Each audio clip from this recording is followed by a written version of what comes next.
Aujourd'hui, j'interviewe Jérôme Adam.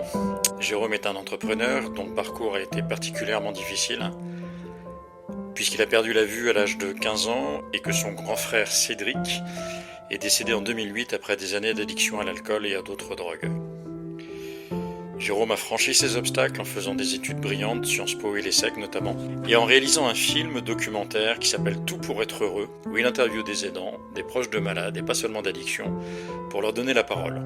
Vous trouverez toutes les infos utiles sur Tout pour être heureux, le film, et je vous mets comme d'habitude les liens utiles dans les podcasts et sur le site collatéral.fr. Bonjour Jérôme, merci infiniment d'accorder un peu de votre temps précieux à Collatéral. Quelques mots pour vous présenter ? Donc, je suis Jérôme Adam, je suis producteur du film documentaire Tout pour être heureux. Je suis entrepreneur, en fait, j'ai toujours créé mes entreprises depuis la sortie de mes études, deux dans le secteur technologique et une dans la production audiovisuelle qui s'appelle J'en crois pas mes yeux. Et donc cette société existe depuis 2010. Et là, je viens de produire mon premier long métrage, Tout pour être heureux, qui s'intéresse à la famille et notamment à la question des addictions. En fait, c'est une porte d'entrée puisque on a de nombreux spectateurs qui voient le film et qui s'y reconnaissent parce qu'on va parler avant tout des liens familiaux, de toutes les émotions qui circulent dans les familles, comme l'écoute, le sentiment d'impuissance, le sentiment de culpabilité. Et donc voilà, dans ce film, je vais à la rencontre des sœurs et frères des personnes dépendantes. Mais c'est une ouverture sur pas mal de thématiques comme la parentalité, les aidants, par exemple. Ça a été difficile de convaincre les proches de témoigner dans un film, parce que c'est un sujet qui est toujours malheureusement très tabou dans notre société. Alors pour trouver les personnages du film ou les personnes du film, j'ai fonctionné uniquement en bouche à oreille. Je n'ai pas du tout eu recours à des structures, des professionnels de la santé, de la famille, de l'addiction. Et en fait, à cette époque-là, je donnais des conférences en entreprise sur le thème du travail en équipe. Quand on m'interrogeait sur mes projets, je parlais de ce film documentaire, Tout pour être heureux. Et très régulièrement, on me disait que soit dans la famille, soit dans l'entourage proche, eh bien, les personnes connaissaient du monde et qu'elles pouvaient me mettre en relation. Et j'étais frappé de voir que, un, ça concernait autant de monde, et deux, j'étais aussi frappé de voir que les gens se confiaient et me racontaient des choses très fortes, alors que ça faisait qu'une heure qu'ils m'avaient entendu, qu'ils me connaissaient à peine. Donc voilà, tout ça a fait que j'ai pu rencontrer des personnes très intéressantes et qui pour la plupart sont dans le film aujourd'hui. Ouais, c'est intéressant. Moi, je fais aussi un peu de formation et de prévention en entreprise où je témoigne assez souvent de mon parcours.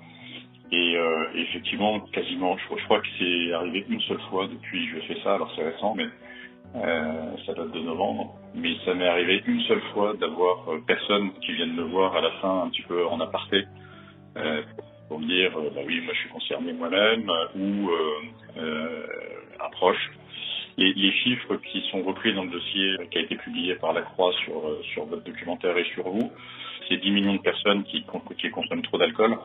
Moi, j'avais une autre stat qui est 6 millions de personnes qui ont un problème de dépendance à des substances, quoi. Et si on multiplie par 3 ou 4 les proches qui sont du coup impactés par ça, ben, ça fait en fait quasiment toute la population française qui est en contact plus ou moins éloigné avec quelqu'un qui souffre d'addiction, quoi.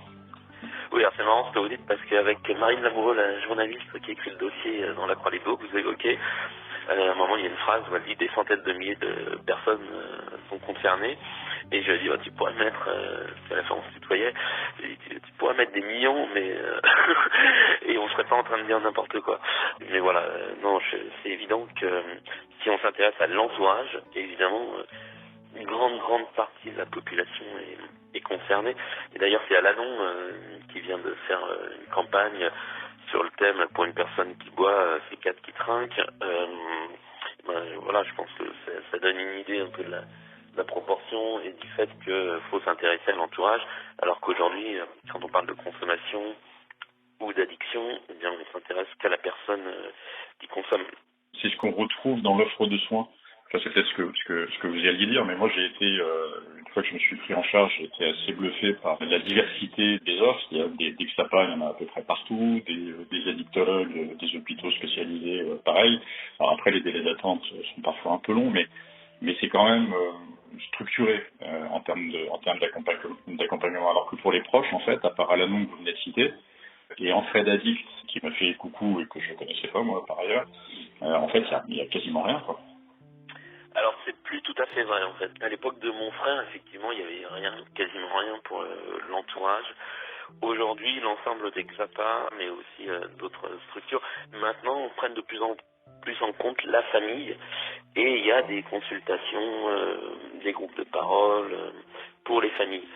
Alors après, le problème, c'est un peu le goulet d'étranglement, c'est que entre les personnes dépendantes plus l'entourage, il n'y a pas forcément assez de professionnels ou de créneaux disponibles pour tout le monde, quoi.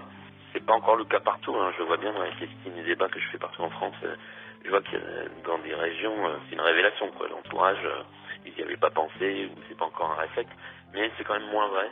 Ça, je savais pas, vous voyez, donc c'était hyper intéressant. Donc ça veut dire que je suis mon frère est dépendant, ça m'affecte, je peux pousser la porte d'un XAPA. Bon. Ok, bon, bah super. Effectivement, par contre, ça doit encore allonger les délais d'attente parce que on n'a pas démultiplié le nombre de XAPA, j'imagine. Non, ni le nombre de professionnels qui travaillent à l'intérieur, non. Ouais. Bon, il y a les patients experts qui vont peut-être venir renforcer un peu les Exactement. équipes. C'est en train d'être professionnalisé. Enfin, ça commence à bouger pas mal. Là, il y a l'hôpital de la Croix-Rousse, moi j'interviens, qui crée un poste de patient expert, donc de père aidant, au XAPA de l'hôpital. Donc c'est très récent, c'est tout nouveau. Si vous visiez la situation que vous avez vécue avec votre frère en 2008, si c'était aujourd'hui, est-ce que du coup, vous pensez que vous auriez été mieux soutenu, mieux accompagné, que vous auriez plus d'outils qu'à l'époque? Oui, je pense qu'il y a plus d'outils. Alors après, la difficulté reste de pousser la porte et d'y aller. Déjà, il faut être informé et de savoir que ça existe. Ensuite, quitter le sentiment d'impuissance, de culpabilité, voire peut-être, dans certains cas, la honte. Et donc, oser pousser une porte, c'est pas facile. Et c'est souvent ce que me demandent un peu les XAPA, c'est qu'ils me disent comment on peut montrer aux familles ce qu'on fait, comment on peut les informer qu'elles viennent et qu'elles osent venir surtout. Et le film, c'est une solution parmi d'autres. Le film est vraiment là pour libérer la parole, montrer que tout le monde est concerné, faire en sorte que ces sentiments de honte, de culpabilité et d'impuissance, on parle. Et donc, durant les séances, il y a beaucoup d'échanges là-dessus. Pas que, parce que comme je vous le disais, le film il parle à de nombreuses familles qui ne sont pas a priori concernées par l'addiction. Mais voilà, il y a beaucoup d'échanges où des gens osent prendre la parole pour la première fois et c'est l'occasion de les mettre en lien aussi avec les structures locales. J'ai une question un peu bête peut-être, mais du coup, pourquoi les familles Non, pas ça, il n'y a pas de question bête. Pourquoi les familles qui ne sont pas concernées viennent voir le film en fait? Parce que c'est vraiment un film documentaire. Parce que c'est pas un film sur l'addiction. Vous n'allez pas voir de personnes addictes dedans, vous n'allez pas voir de produits, de substances. C'est pas du tout un film technique. C'est vraiment un film sur les émotions. Et des familles, par exemple, là si je pense à un des mails que j'ai reçu récemment, c'est la maman d'un enfant autiste. J'ai des personnes qui ont vécu un deuil. Je me rappelle de cette association qui s'appelle Apprivoiser l'absence, projection à Paris, qui avait pris la parole en disant que le film leur parlait beaucoup.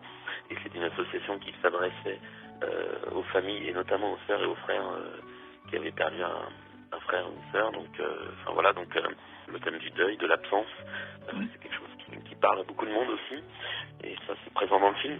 Donc après, il y a différentes lectures possibles du film. Et d'ailleurs, quand je participe au ciné-débat, je dis toujours aux spectateurs avant le film que je ne vais pas leur présenter le film en fait, que je vais rien leur dire parce que je suis curieux et je leur laisse, je suis curieux de découvrir leur propre avis en fait. Et donc je leur laisse faire leur propre lecture du film et que je ne veux pas l'influencer.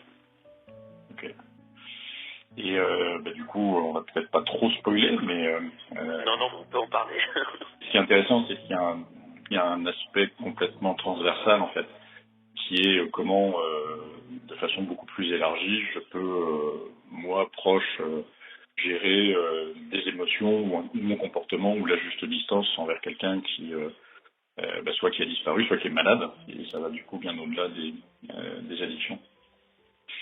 Exactement, en fait. Mais c'est parce que alors sans tout révéler, mais le film, en fait, il laisse la place, une large place aux émotions. Et si on va sur le site du film, dans les avis spectateurs, on retrouve cette idée-là. Donc les émotions, comme je le disais, hein, c'est le déni, la culpabilité, l'impuissance, c'est aussi la joie, parce qu'il y a quand même des moments de joie, heureusement. Et donc ça, c'est universel en fait, ça parle à tout le monde.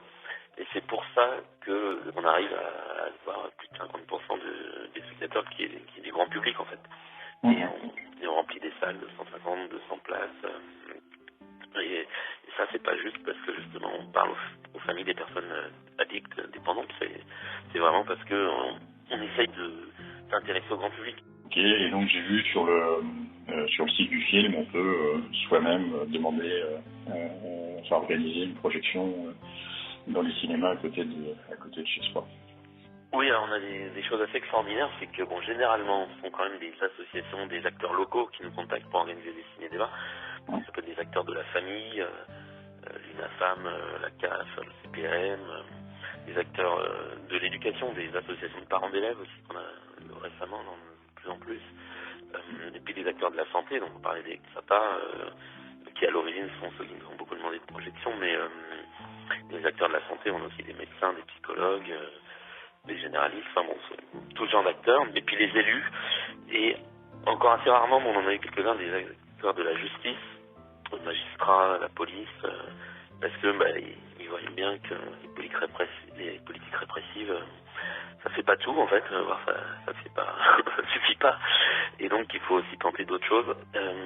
Et donc on a tous cette panoplie d'acteurs qui nous a demandé, qui peut nous demander d'organiser des ciné-débats, et donc nous on travaille avec les cinémas des villes, des quartiers de ces acteurs.